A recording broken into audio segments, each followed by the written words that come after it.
কথাটি কইও না, আমি হারিয়া খাইতে পারবো না।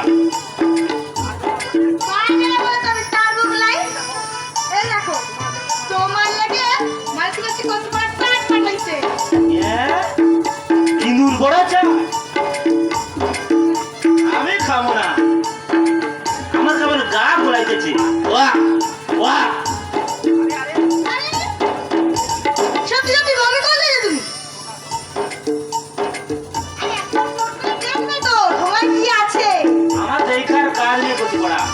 তোমাকে বিয়ে করে সাদ আমার বুঝায় নিয়ে গেছে।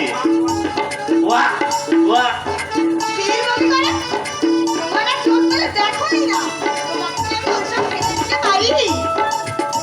তোমার কি আছে? মন্দিরের থেকে তোমার জন্য প্রেসার আনছি। আগে বলবা তো।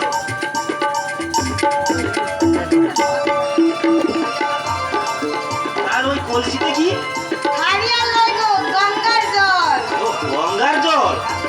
হ্যাঁ, দিদিমণি ছেলের মা হবে না, তাই গঙ্গার জল নিয়ে যাইতেছি, যাতে দিদিমণির কোনো অমঙ্গল না হয়। কত পড়া আগে কইবা তো।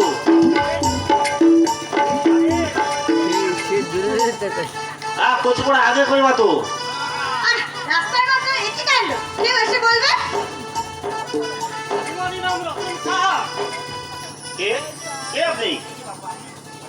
আমাকে তুমি চিনবে না? শীতলপুর থানা তোমার পোস্টি। আগে হ্যাঁ, না না দুশ্চিন্তার কোনো কারণ নেই। তোমাকে থানায় এসপি সাহেব স্বয়ং খোঁজ করছে। সে কি করতে পারা? এসপি সাহেব?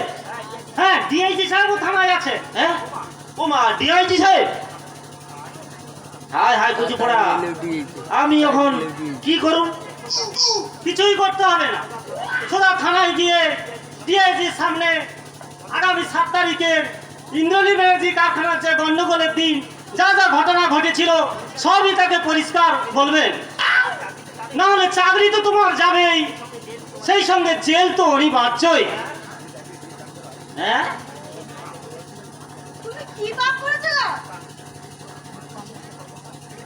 পুলিশ বাবু, তোমার জেল হবে কেন? আরে দেখ, আমি করুন কেন? যা করা ওই বড়বাবুই করেছে। রতন বাবু? আচ্ছা হ্যাঁ, আপনি কে তা আমি জানি না, তবে ওই 7 তারিখে যে ঘটনাটা ওটা ইন্দ্রনীল ব্যানার্জি করেছে। আর ওই পুলিশের পোশাকগুলো সাপ্লাই দিয়েছে ওই থানায় বড়বাবু। আচ্ছা চলি ঝুমকি। আরে আরে চলে যাচ্ছ কেন? তুমিও যাও ঝুমকি। আরে বাবু, আপনি কে বলুন তো? আমার নামই বা জানলেন কি করে? বাহ বাড়ি, তুমি আমার নাম জানবে না? তুমি ইন্দ্রনীল ব্যানার্জির বাড়িতে কাজ করো, আর রতন সাহেবের সঙ্গে ঝুমকির বিয়ে দিয়েছে, আর আমি তোমার নাম জানবো না? হ্যাঁ, সে কথা বলছি না। তোমার দাদাবাবু কেমন আছে? আর সে কথা বলবে গলাই বাবু।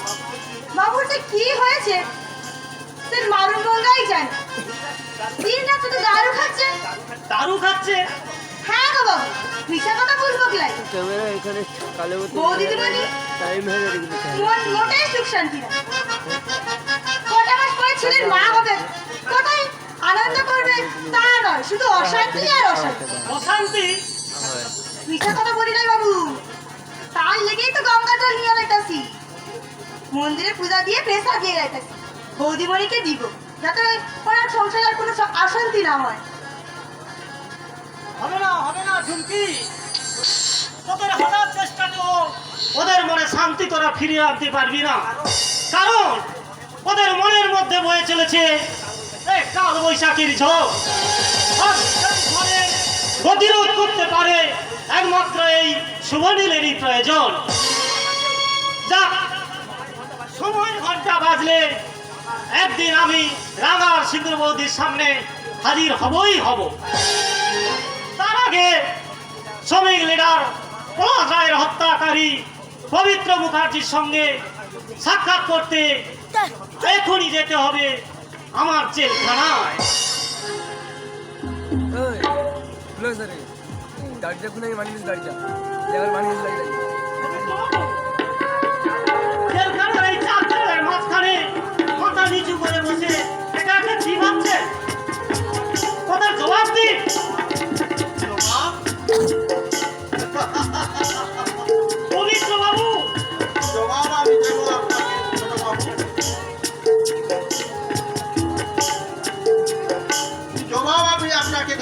বাবু, আপনি তো ইন্দ্রনীল ব্যানার্জির ভাই, তার রক্তের সঙ্গে আপনার রক্তের কোনো প্রভেদ নেই। আপনাকে আমার জীবনে হারিয়ে যাওয়ার দিনগুলো সম্পর্কে বলে কি লাভ? প্রশ্ন নয় পবিত্র বাবু, আপনাকে আমাকে আপনি বলুন, ওই ইন্দ্রনীল ব্যানার্জি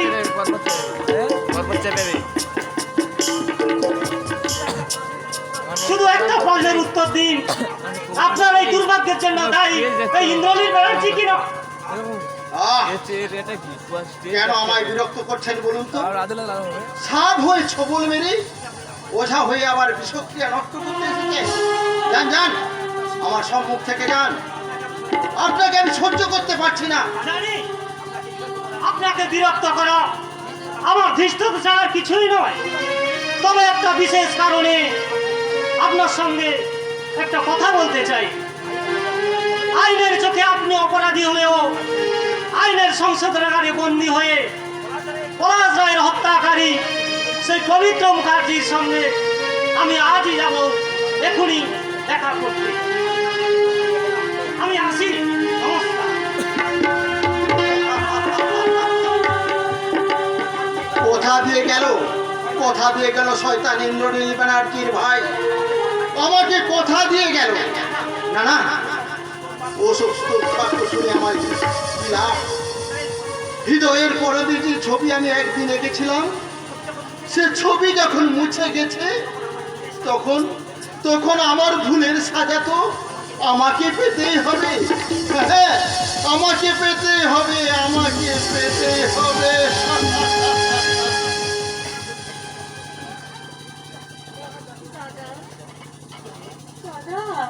কে? কেন দাদা তুমি চিনতে পারছো না? আমি আমি যে পূজা দাদা। পূজা? হ্যাঁ গো দাদা, হ্যাঁ, তুমি তো আমাকে এই বৈধব্যের সাজ সাজিয়ে দিয়েছো। বলো না, বলো না দাদা, তুমি কেন আমাকে চিনতে পারছো না? বলো না। তুই চুপ কর পূজা, তুই চুপ কর। শেষের খোঁচা মেরে আমার হৃদয়ের দগ্ধকে ঘাটাতি রক্তাক্ত করে দিস না রে বোন। আমি আর সহ্য করতে পারছি না, আমি আর সহ্য করতে পারছি না। আমিও যে আর সহ্য করতে পারছি না দাদা। তবুও জীবনের এই অন্তিম সময় তোমাকে যে আমি অনেক কিছু পূজা? বলতে এসেছি দাদা, অনেক কিছু বলতে এসেছি। তুই কি রে? রক্ত দাদা, রক্ত, এ যে আমার বুকের কালো রক্ত। ও ভগবান, চুপ, আমি কি দেখছি? ভগবানকে ডেকো না দাদা, ভগবানকে ডেকো না। ওই ভগবান তোমার মতো পাপীকে ক্ষমা করবে না। কখনো ক্ষমা করবে না।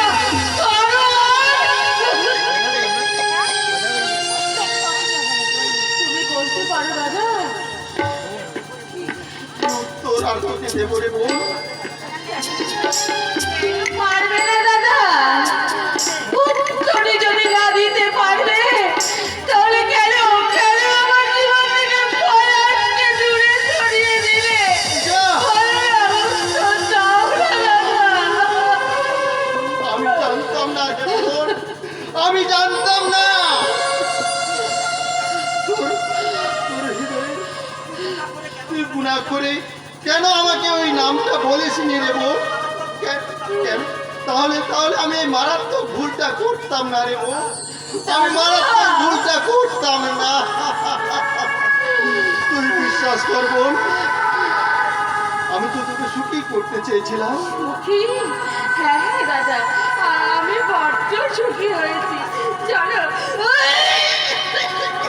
পূজা, পূজা, জানো দাদা, আমি খুব সুখী হয়েছি। সেদিন আমাকে তোমাকে ছেড়ে পলাশ অনেক দূরে হারিয়ে গেছে। পূজা, কিন্তু জানো জানো, ওর ওর স্মৃতি কিন্তু আমার ভেতর থেকে কখনো হারায়নি গো দাদা, যা। কখনো হারায়নি। পূজা।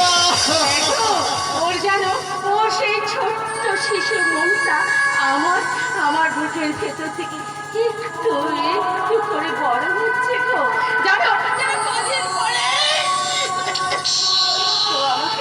ও আমাকে মা বলে ডাকবে গো আমি বড্ড খুশি গো দাদা বড্ড খুশি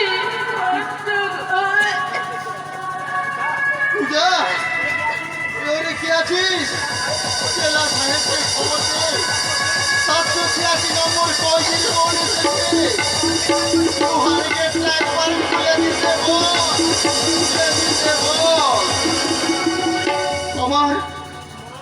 আমার মাই মরণাপূর্ণ বোনের কাছে একবার যেতে দে যেতে দে